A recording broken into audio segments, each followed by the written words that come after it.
Higaškavas pilsēta, kurai jau ir saiknes sadarbība ar Latviju no 1992. gada. Doma par sadraudzības pilsētu līgumu slēgšanu radās 2006. gadā Latvijas vēstniekam viesojoties Higaškavā.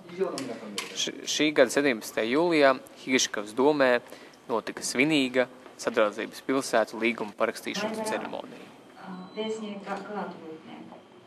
Lai piedalītos šajā vēsturiskajā brīdī, no Rujienas ieradās 25 rujienieši. Pēc neatkarības atgūšanas Latvijai šis ir pirmais sadraudzības līgums ar kādu no Japānas pilsētām.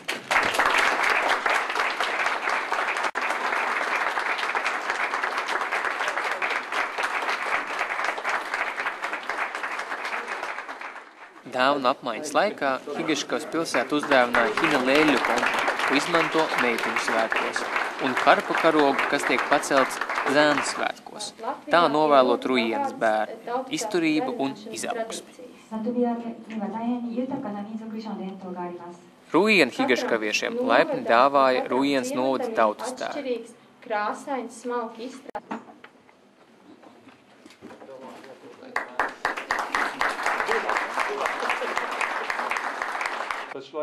Latvijas vēstnieks Pēters Vaivars Higaškavas mēram uzdāvināja Latvijas vēsturisko novadu jubilejas monētu komplektu.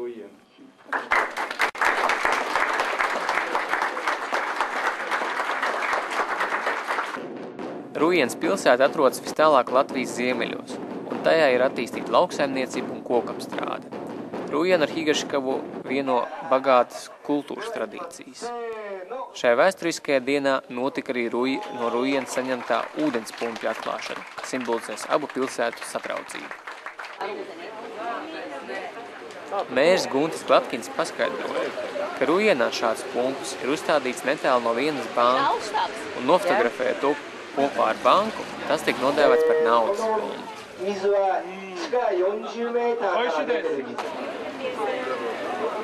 Līdz ar pumpja atklāšanu dzima jauna vieta Higaškavā, kurā pulcēties pilsētniekiem, lai baudītu garšīgo Taisecu kalna ūdeni.